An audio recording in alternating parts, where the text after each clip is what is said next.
Hey, welcome to today's webinar. So, as a quick overview, we're all living in the world of COVID right now. It's had a massive impact on most people's lives. So it's hurt a lot of economies locally and globally. However, for restoration companies, there's a bit of a niche market opportunity, those that are willing to adapt anyway. So creating interview processes to identify the best talent is a super important thing, especially as things get busy and things have to fluctuate and change. In 2019, there was a survey done that stated that 45% of restoration companies struggled with recruiting and screening and keeping just good staff on. So done correctly, restoration companies that can adapt and change to these scenarios just have a huge opportunity to getting the economy back on track and making a lot of money in the process. So to that end, I'm super excited to introduce you all that are watching right now to our expert panelist. First, we've got Kelley Dolan. So Kelley's been a part of the Maxon's restoration staff for over 16 years. She started as a sales coordinator and then she worked her way up to chief of staff. She's since been a key member in building the amazing team at Maxon's Restoration. So thanks for being here, Kelley. We've also got Kristy. Kristy Sifford is the owner and founder of Weilander. So she has an extensive background in the restoration, construction, and flooring industry. This has allowed her to understand the ins and outs of operating a business, as well as finding the top talent to place in your business. And I'm Zach Johnson. I'm from KnowHow, where we make it super easy for team members to instantly access free expert-built templates from any device, and for you to know if your teams are following the processes wherever you're located. So today we're going to be going over the interview process, but make sure to check out our COVID-19 processes, as well as our operations, tech, management, marketing, sales processes. So before we get started, one last thing, one most important thing is to thank our industry partners. So I want to thank Business Mentors. We want to thank The Restoration Lawyer. We want to thank Ask Amy, and we want to thank Business Development Associates. So as a kickoff question, here for the panelist is going to be, what is the most memorable thing an interviewee has divulged in an interview? So I'll just start very quickly. If one of the things that in an interview that has just stuck with me for years has been the capacity to be able to ask a couple questions and get somebody to feel comfortable, sometimes telling you things that are disqualifiers. So I remember an interview where I asked, can you tell me about the last time you got in a conflict? And he was like, yeah, I got in a fight with my boss.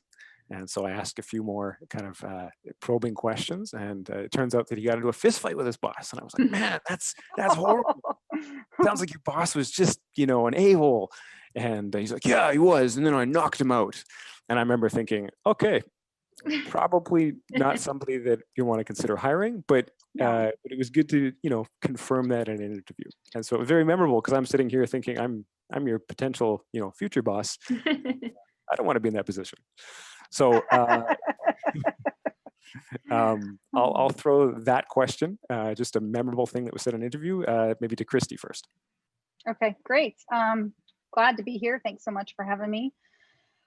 It's funny, when I saw this, kickoff question that you had sent, we talk about these stories all the time. And I have been trying to rack my brain for a week now. What is the most memorable? What's the most memorable? And there's a bunch. And us being a recruiting company, they tend to be a little bit more relaxed, but I think one that stuck out most recently, and it actually just happened like 2 or 3 weeks ago, we had interviewed a candidate for clients, and their first process was to talk to the business advisor for this company. They're working with a consulting company, which doesn't make them a bad company. They're just doing what they do to improve their processes and make sure things are good.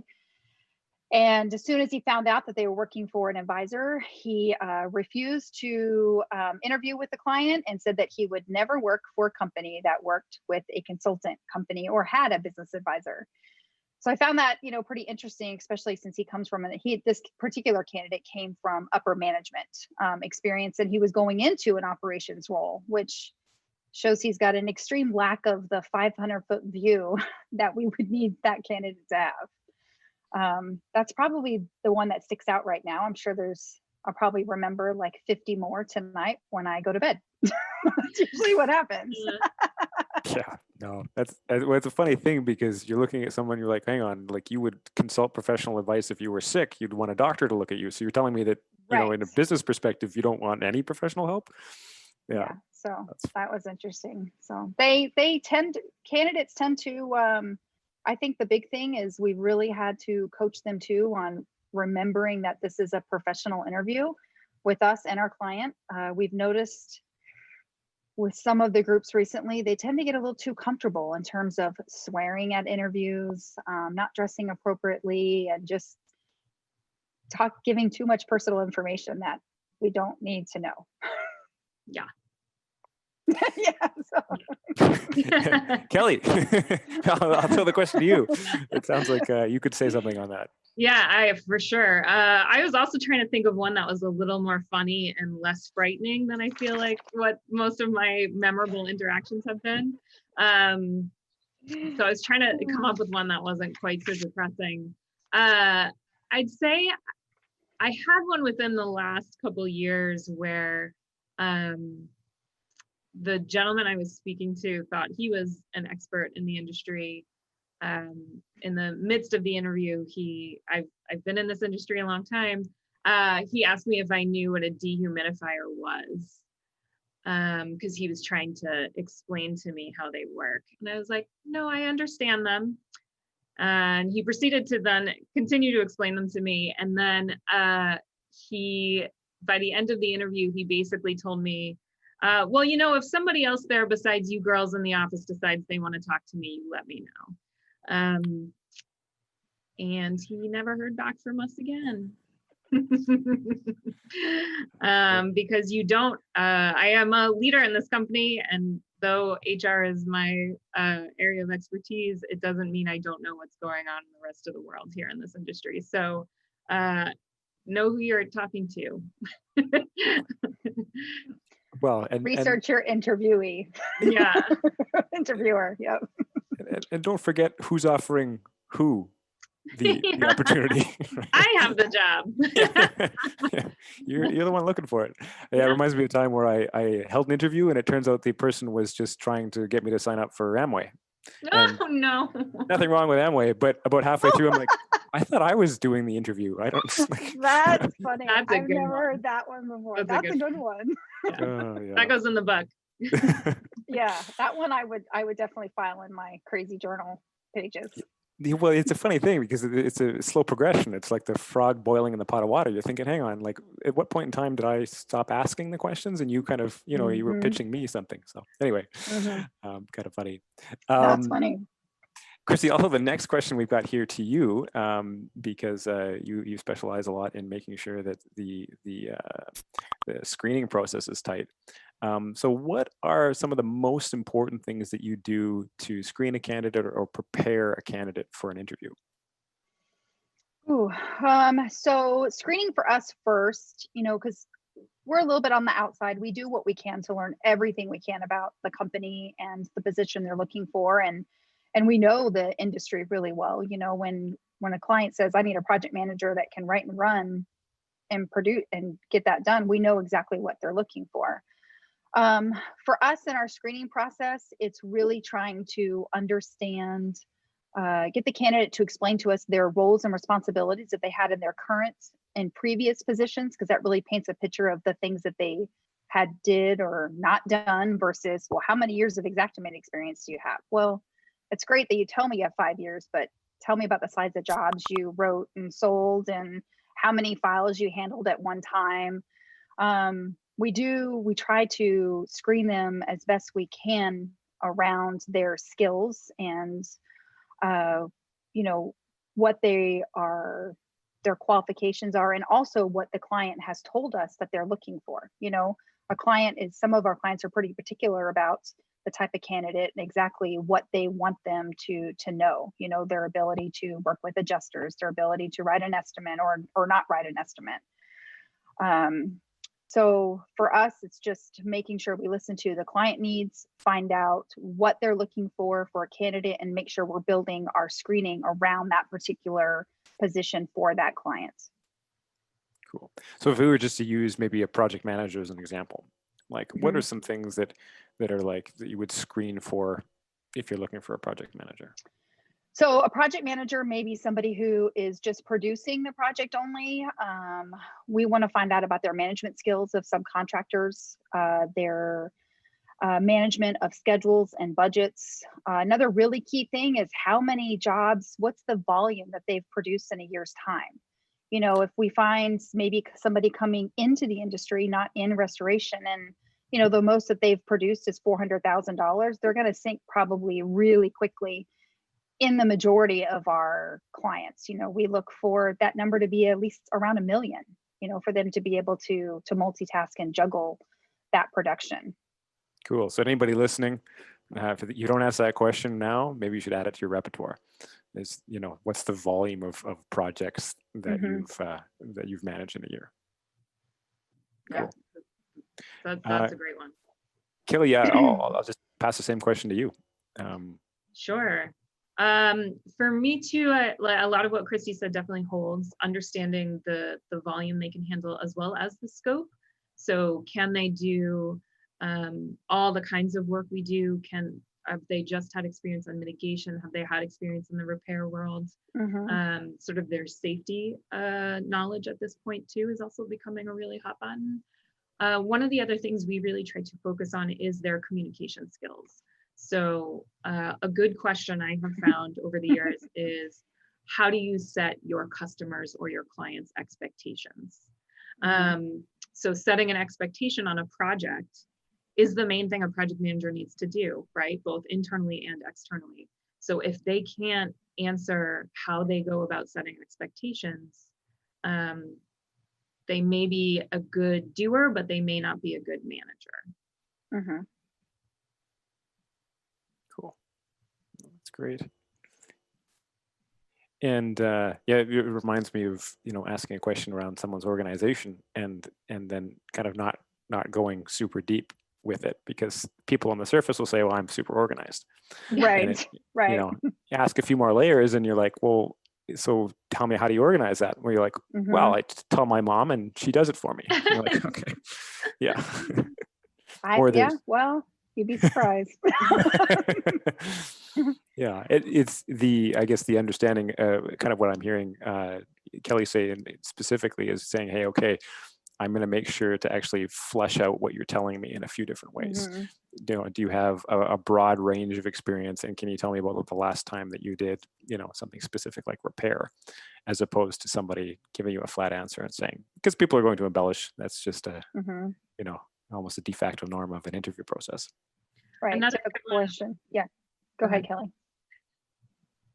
I'll say another good one with project managers is getting them to relay their worst project experience, like the job where everything went sideways. Like, tell me what happened, how it all went wrong. What did you do every step of the way? What was the resolution? Sometimes those can work out okay. Sometimes there is no recovery.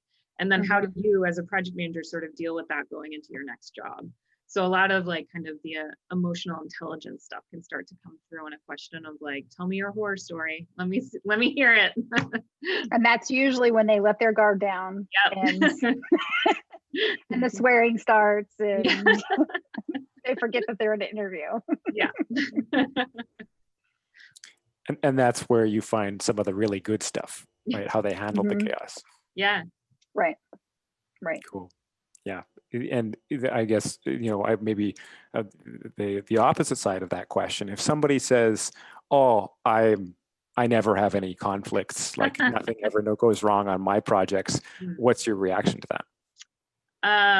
I usually laugh, and you are the first person I've met in 16 years who's never had a problem on a project. That's the same thing when you ask what their strengths or weaknesses are, which we don't really ask that question anymore, but I always loved. I don't really have any weaknesses. Yeah. Really, you don't have one thing. Sometimes I work thing that you need to improve on, even if it's like your diet, your golf game. There's something that you have to work on. You need to work on.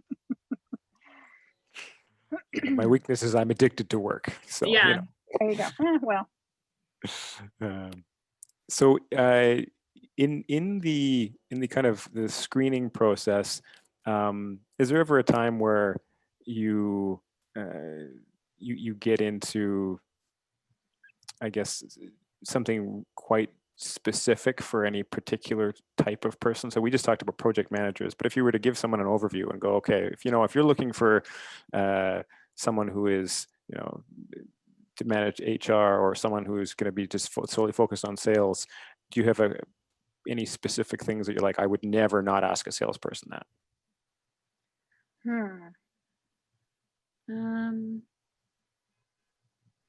Never not ask somebody something. Well, I talk to a lot of salespeople. They're easy to get going on a subject. So it's actually a little more difficult is reining them back in and keeping them focused on actually what you need to get out of them. That's very true. So 100%. you'll ask like, well, tell me about your day to day in this role, and they'll give you their entire career history, and it's like, okay, let me loop back to, I actually just want to know in this job, what would you do day to day? But a question I always like to ask someone, because we are a small sized firm, we're less than 50 people. I always like to ask, like, what do you think are the advantages and the disadvantages of working in a smaller organization? Because there are definitely people who can do that and people who cannot. So I ask everyone that question. And I also ask everyone, like, what's your ideal next step in your career? What you're talking to me about a new role. If you could design a job for yourself, what would you be doing all day?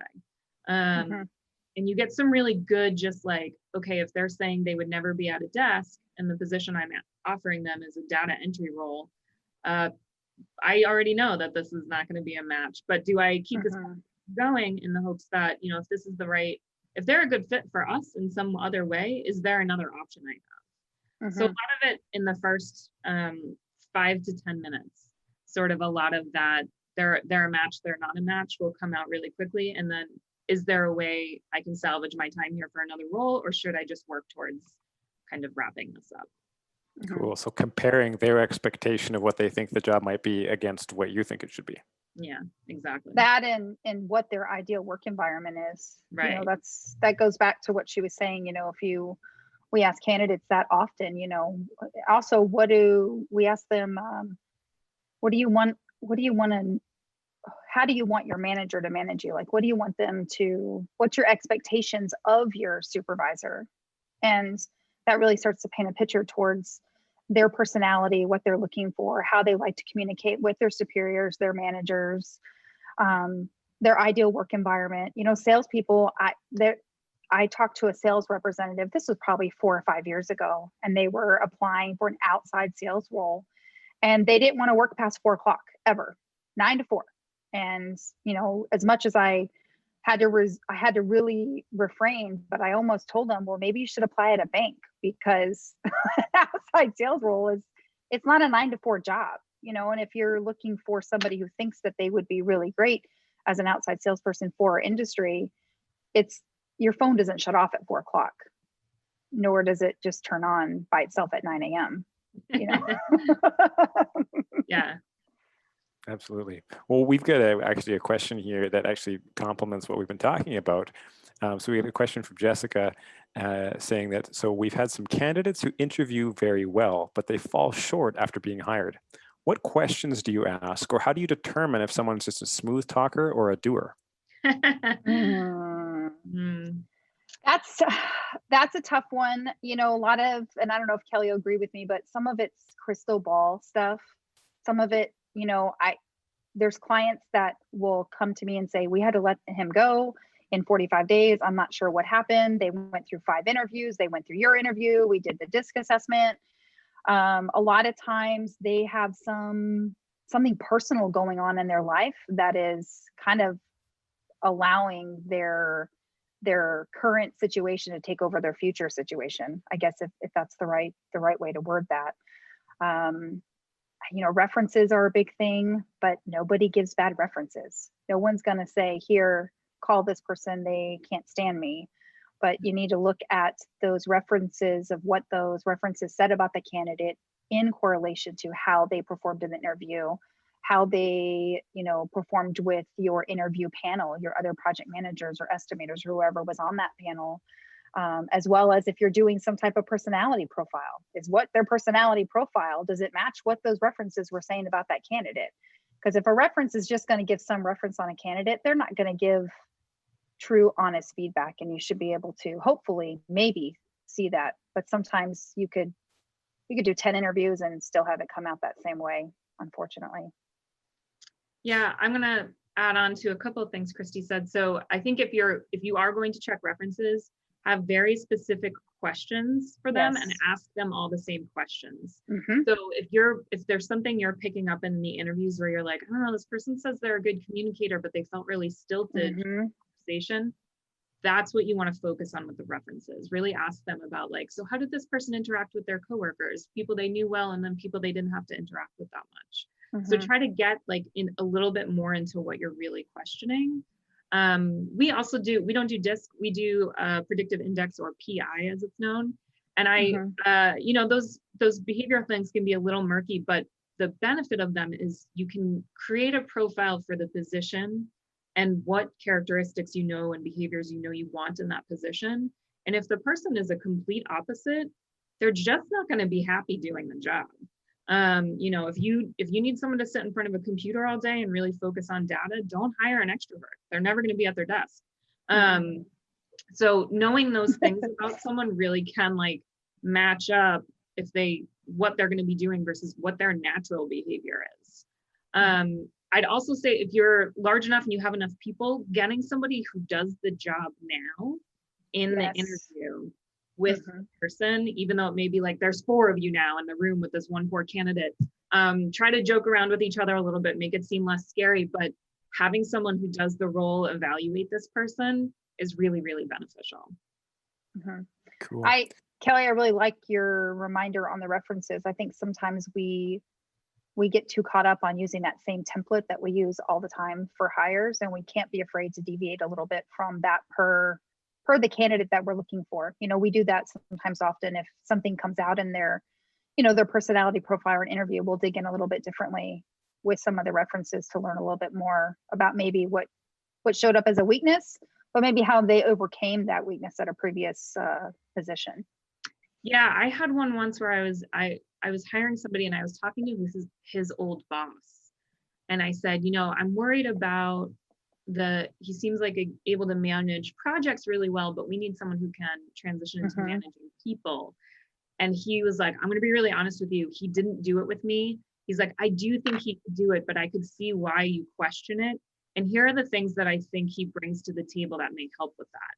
So it was like, the guy was like, yeah, you're right. I have that too, but here's how I think he could work to it. And here's how I would advise you to coach him. So it's like, I got like all this extra information that I was like, all right, like now I know what to go to next for this candidate. Now I know where I want to focus.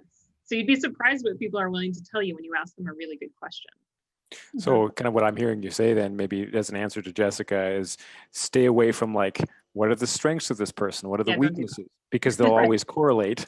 But if you say, how did candidate X handle the crappy scenario they told me about? Like, what was your perspective? It's much harder to fabricate a generic nicety. Yeah, sure. I like the question, will we ask the reference what their biggest improvement was while they knew that person?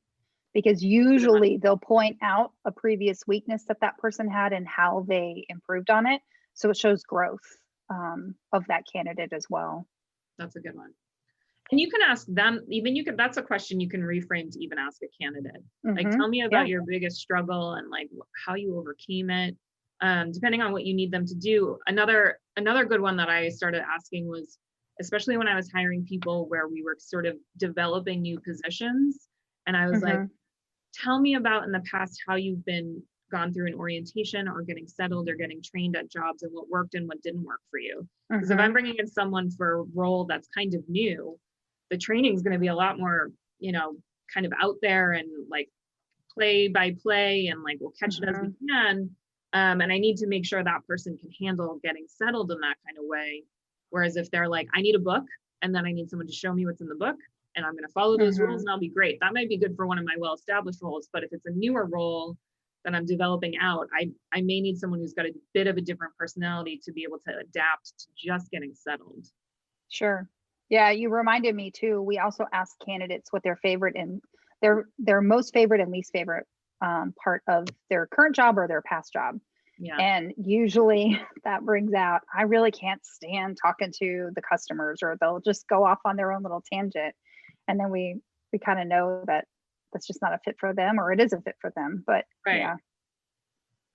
Cool. Those are great questions, because you force people to think about something where it's difficult to give an answer that doesn't give you much information. Yeah. It's not a yes or no. Sure. How organized are you? Really organized. Very organized. Like you said. I'm perfect at it. Right. Right. Oh, that's great.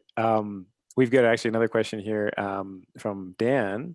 And so I'm gonna tweak this question slightly, and I'm just gonna use a project manager as an example, and then we can talk about it generically if we'd like after. So in the case, the question is, what are some key indicators of an exceptional employee versus a marginal employee?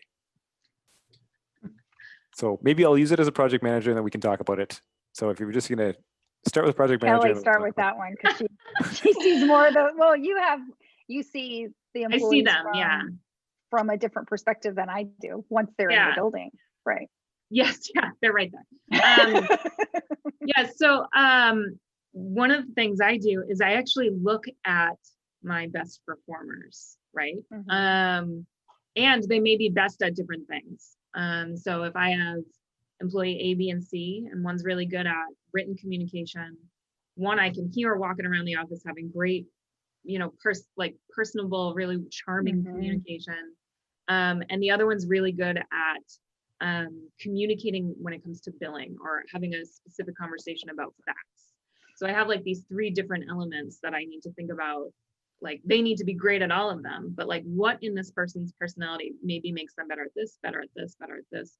So I look at my best performers and I say, like, why are you my best? What makes you the best? And then I'll even ask them, like, hey, I'm looking for a new project manager. If you really wanted somebody that you thought was strong, what would you want me to be looking for?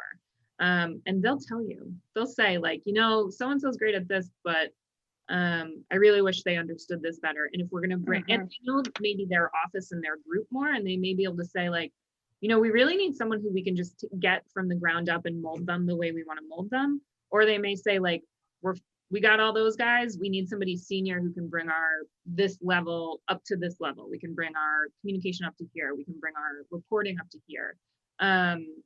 So it's worthwhile to ask the team, but to watch your best project managers and watch what they're doing.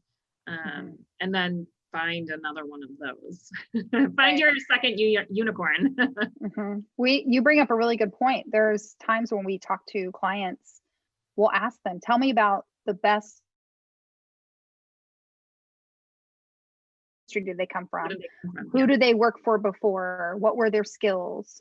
It's almost like, you found the DNA that fits your company, right? That type of role. Now it's just going out and duplicating it, which when you find yourself in a pinch and you desperately need to hire a project manager, sometimes we deviate from that DNA and hire the warm body or the person that's going to take that role because we have no choice, or they've put themselves in a choice where they have to hire right now instead of waiting to hire the right person, which happens more than we would like for it to. Yeah. And your staff can be an amazing recruiting team. I'll say probably in the last 2 years, about 80% of my new hires were staff recruits.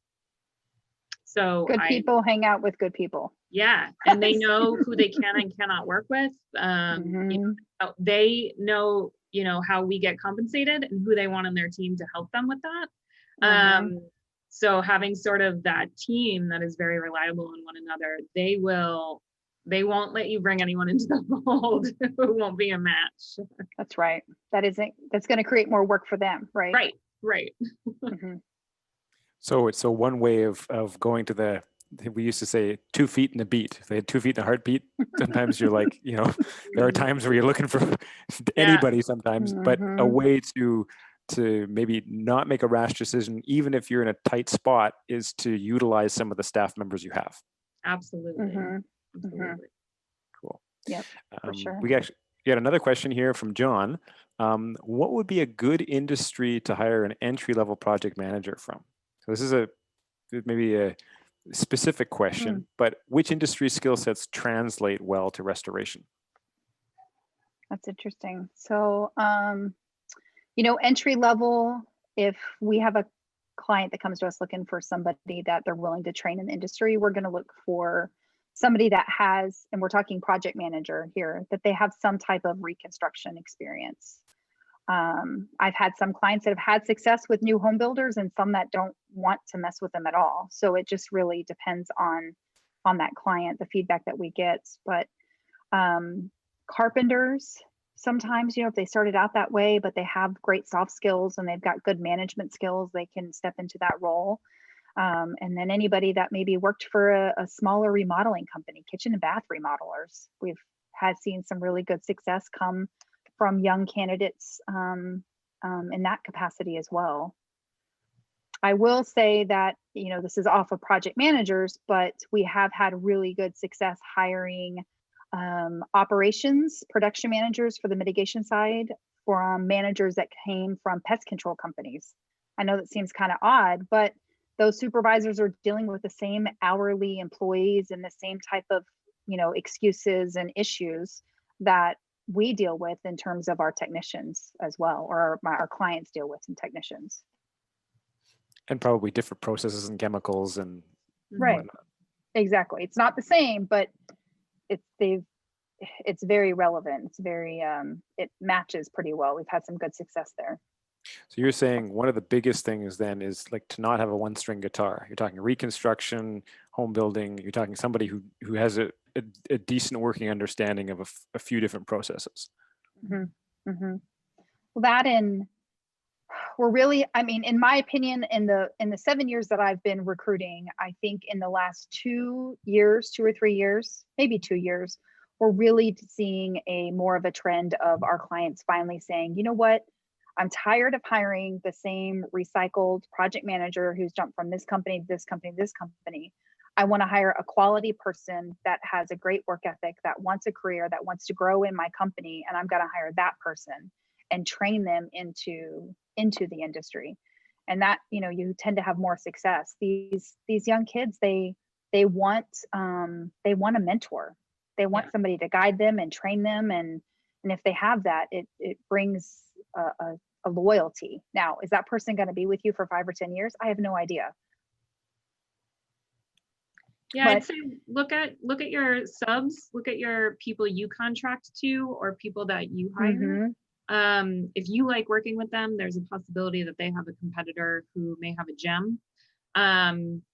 We actually, one of our project managers, I had a lot come from within the industries recently, but I also had one who worked for like an art restorer.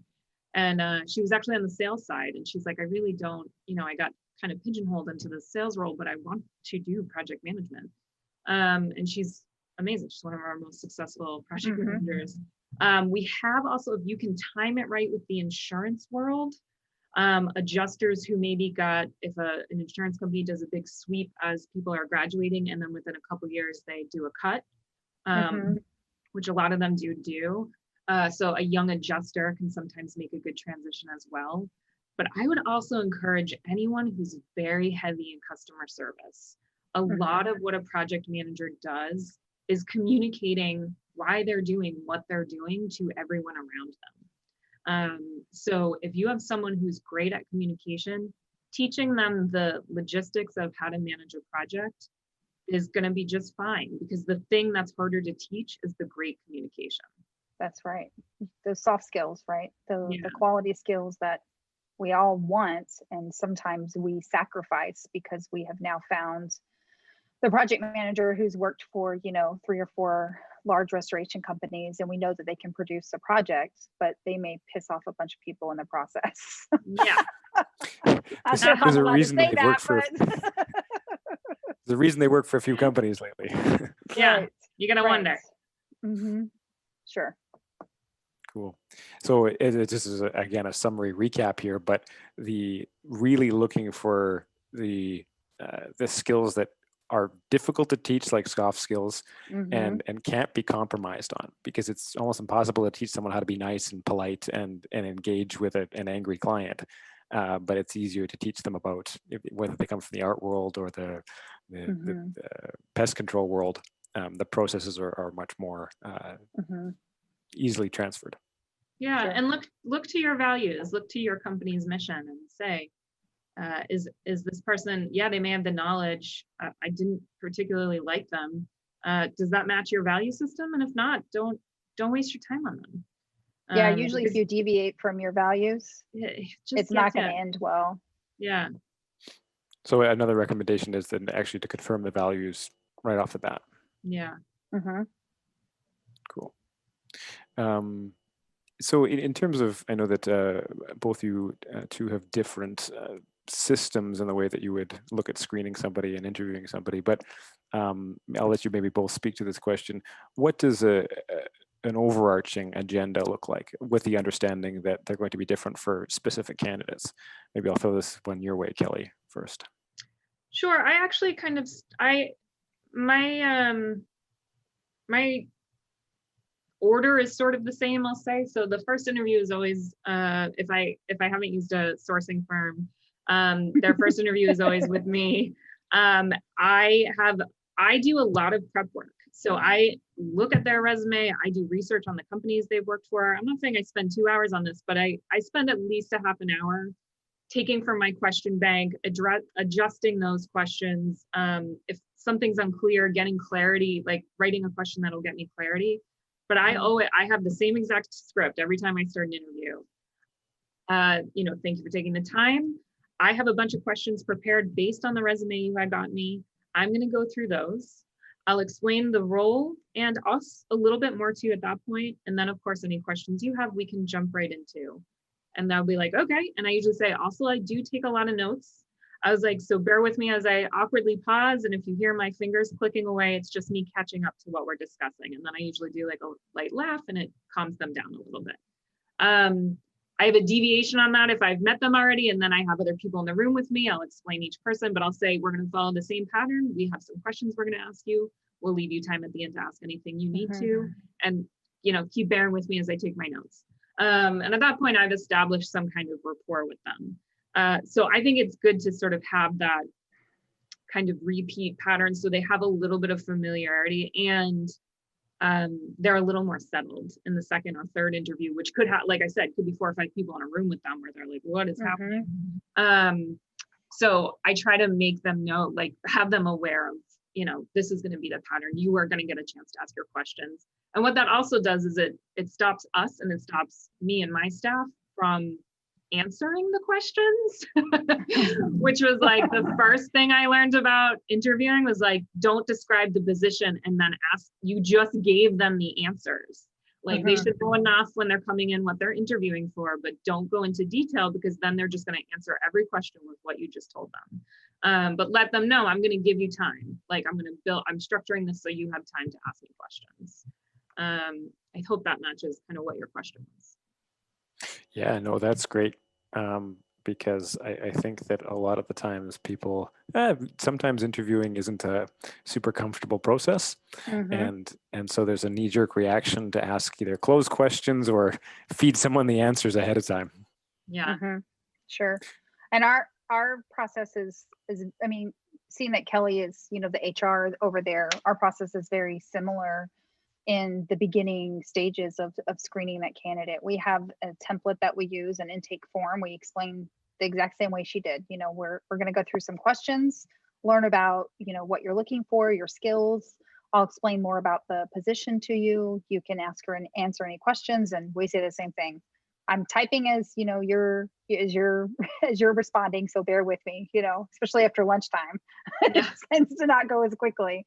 And then, one thing that Kelley spoke to, we mentioned to our clients all the time, remember that the candidate should be talking 80% of the time, and you should be talking 20% of the time. If you find that you're doing all the talking, then you're not getting what you need to know from that candidate to find out if they're a good fit for the role that you're hiring for.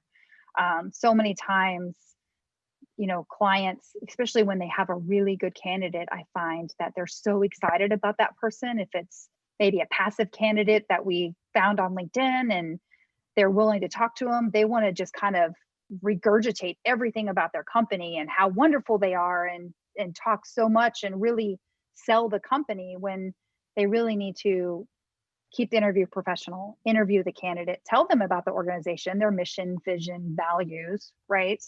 But also learn about what the candidate's looking for, especially these passive candidates. They're interviewing you as much as you're interviewing them, because they didn't apply to your job. We asked them to go talk to you, which makes a big difference.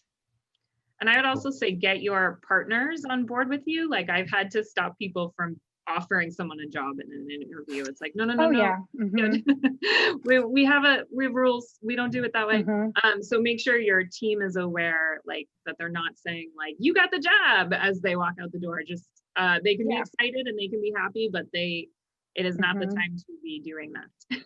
Yeah, I have clients that'll call me after their first interview. Yeah, they start on Monday, and I'm like, whoa, wait a second. There's a whole process here. We need to do references and disc. We have to do a second interview. We don't meet somebody for 30 minutes and say, okay, when can you start? I mean, I'm glad that you're excited about it, but let's just slow down a little bit. And when like, it is true, right. But you still, you don't want to like tip that too much during the actual interview. Yeah, don't deviate from your interview process. Yeah. Well, it's really good, because I think that it alludes to the question that was asked a little earlier about a smooth talker, right? Mm-hmm. And a way to get past some of that is that you might have a bit of a false positive with someone who's just like, they left a good impression, but some of the core things required to do the day-to-day job haven't been sussed out yet. Mm-hmm. Mm-hmm. It's great that you like him as a person. I mean, that's part of it, but right. And that's the other benefit of having a few people in the room too. So I've been doing this a long time. So I started when I was a bit younger. I would find with certain candidates, if I was in the room as well as one of my colleagues, they basically would stop paying attention to me. And I've had that happen to other, either women or younger colleagues of mine, where a candidate has just been like, okay, now I'm talking to this person who I believe is going to make this decision by themselves, and this part, she no longer matters. That's a non-starter. So having sort of a few people in the room watching behavior, because the leader may still be taking notes and be doing a few things at once and sort of processing questions. So having a few other people there when you're getting close to making a final decision to catch those things is critical. No, that's really good to keep in mind, because it's, like you said, great to be excited about someone. It brings to mind a small anecdote from a history novel I was reading, where Neville Chamberlain talks where he met Hitler like 3 or 4 times. And he's like, he's a great guy. The reality is, you have to not just, meet somebody and get a good feeling. You have to dig into them and ask them the hard questions. Yeah. Not that I want to, bring up Hitler here, but the reality, I think, is that we can get a good feeling about somebody, but you also want to make sure that you've got good reasons on paper, so that you can develop a process too. Because if your process has just been, I'm able to have a beer with them and shake their hand, that may work on a level to which you have to be shoulder to shoulder with them all day long, but works less and less as the managerial ladder goes higher. Yeah, sure. Cool. Next question here that we've got is kind of in line with the overview, or at least the process. And I know that you had talked a little bit, Kelley, about how to, interview the agenda, or introduce the agenda. You're saying, hey, it's gonna look like this, gonna look like this, gonna look like this. How does rapport fit in to an interview? I tried on the one-on-one interview, I stay pretty neutral as I'm asking them questions. I try to, if they say something that engenders like a response in me, I may enact it a little bit more. Like, I may laugh audibly, where in my head I'm just like, that's funny. Or I may grimace or say like, oh, that sounds hard. So I give them a little bit more to go on if they say something that kind of catches me. And then when I start to describe the position a little bit more, I'm a little more casual. And when I talk about Maxons, because we are a goofy bunch, and like, you need to fit in here.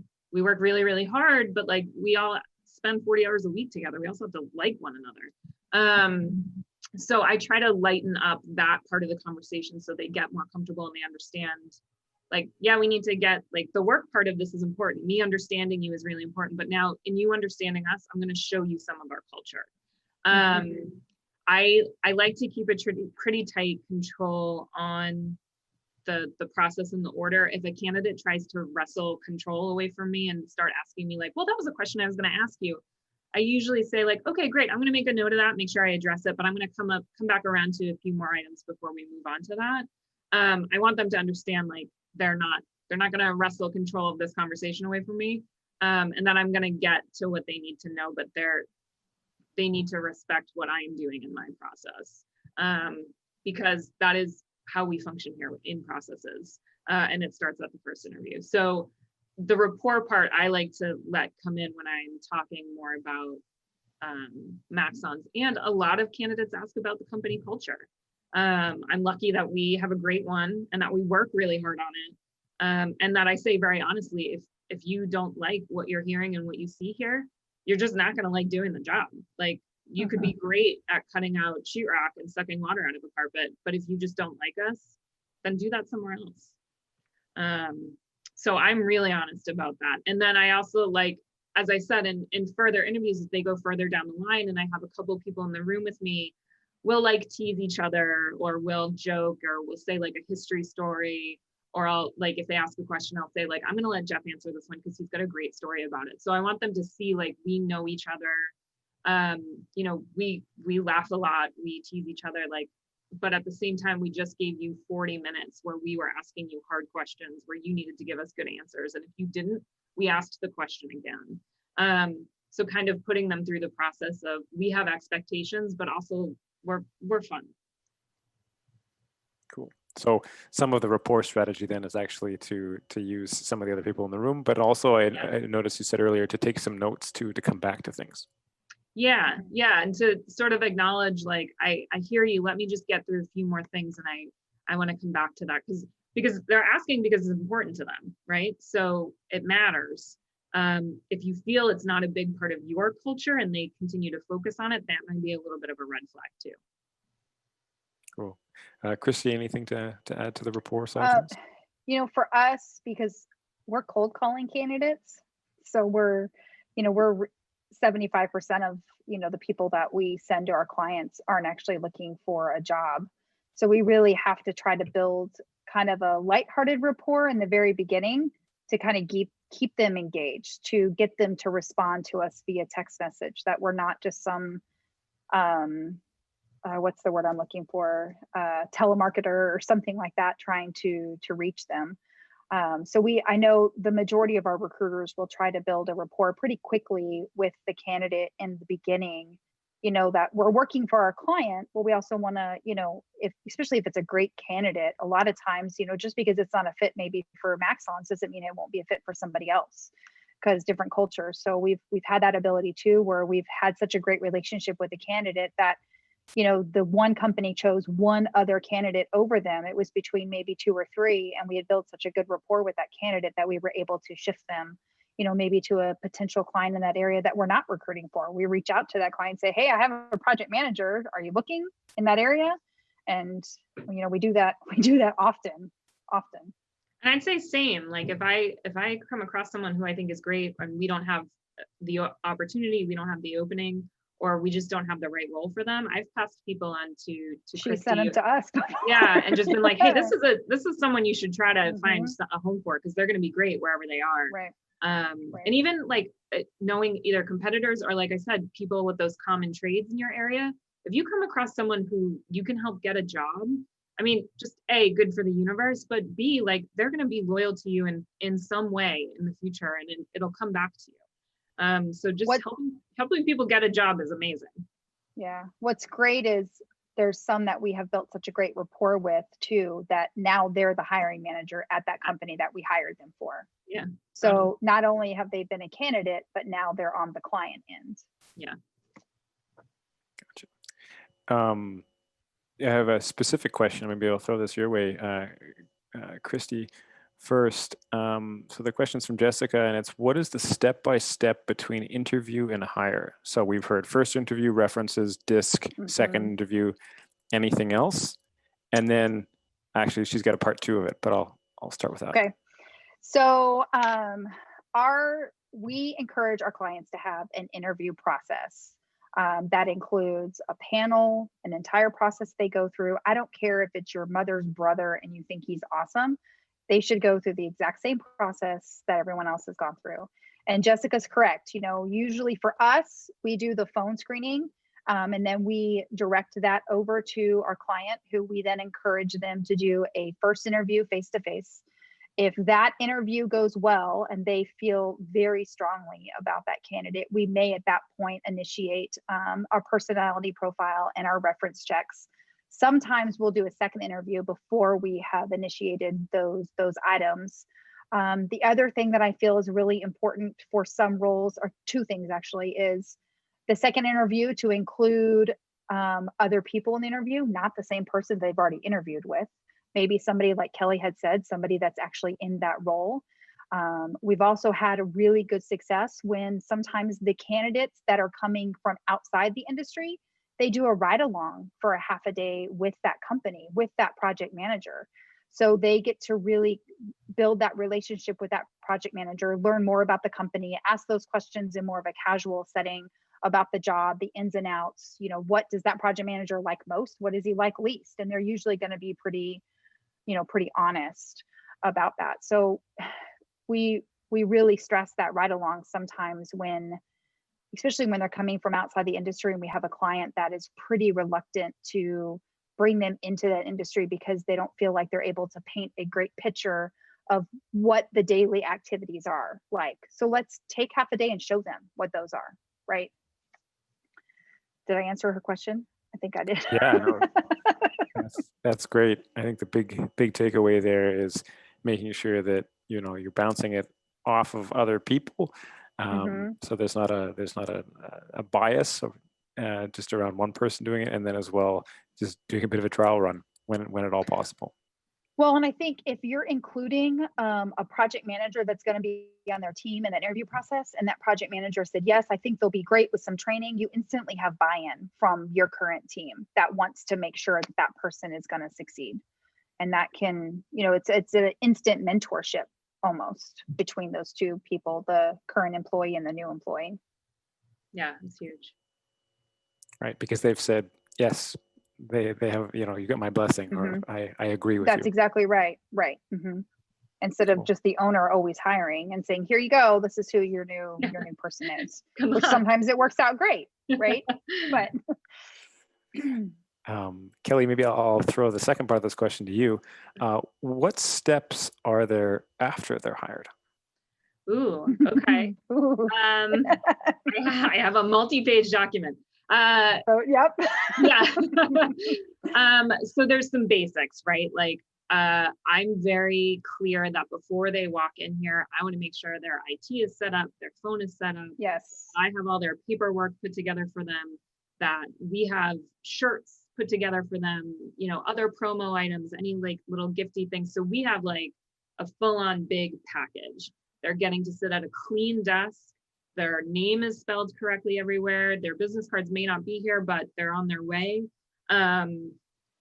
So I like have made a checklist over years that I have refined and made more specific. Things as simple as like your Outlook signature is set up, you have access to all your software, all your passwords are easy for you to find. You literally know how to get in the door.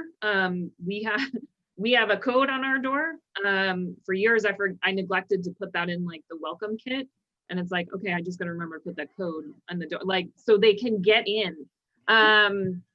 So you really want to put together, you got to get them all the like employment paperwork, all the policies, all the manuals, do it all ahead of time and tell them as you're training, you're going to have downtime. You're going to be able to pull these things out. Don't let this overwhelm you. We're going to have time to go back to this, but I wanted to give you all of it in one fell swoop. You have it all, so we're not chasing each other for paperwork. And like I said, and we try to incorporate fun things. So we've put together a package of like, hey, if you're starting in this office, like here are the places we like to go for lunch. Here are the places you should not go for lunch. Like here are other good things that you can do in the area. You know, here's our favorite bar that we go to afterwards. So like when you hear us say just like Mad Dogs, you know what that means. So there's a lot of that kind of stuff that we put in the mix, just so somebody feels like they're coming into a place where they don't have to like learn all the codes, like that we're giving them like, hey, here's how we like to do things in this particular area. So get all that together and make yourself a checklist and just check it off. Like we also, a thing we do that is very, very well received. I don't want to give away my trade secret, but we actually send flowers to a new hire before they start. So they get them a couple of days before they start with us. And it just says like, welcome to the team from your Maxons family, and a simple, like, you know, $40 bouquet of flowers. The impression that makes is amazing, both if they are just happy to get flowers themselves, but also their families see it, they tell their friends about it. The distance that goes to is huge. So try to feel like, if it were me and I was coming in, how would I want to be received? Right. If I could just tack on to that, I polled a group, was that last year? I'm so confused because we didn't travel at all this year. I think it was last year. 2018, I think. Yeah. So I polled a group there, and one of the questions I asked was if they had an onboarding process. And I want to say it was like 40 to 55% of the people did not have an onboarding process in that room, meaning they didn't have set standards of their employees' first day, first week, second week, third week. And coming from a recruiter, I would probably say 70% of the people that have decided to resign from a position after we placed them was due to poor onboarding, lack of onboarding at the company. You know, just a little story. I had a company once tell a business development representative that we had just hired that she should go to the IRS website and print all of her W-2 and everything, and print it out there, fill it out, and turn it in, versus having a packet there ready for the person to fill out W-4 or whatever. You know what I mean? Don't do that.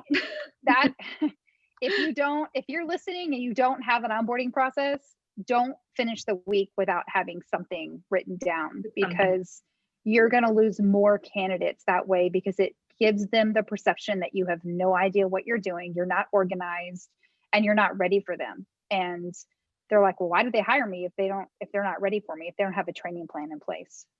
Yeah. And I didn't even mention that, right? Like I just mentioned before they even start the first day, but like have at least 2 weeks outlined for training with who they're going to be with, and make sure your staff knows that they're training this person, and it's on them to go get this new person and help them. Do a 30, 60, 90-day check-in with specific questions that they do with different people. So they do the 30-day with somebody who does the job.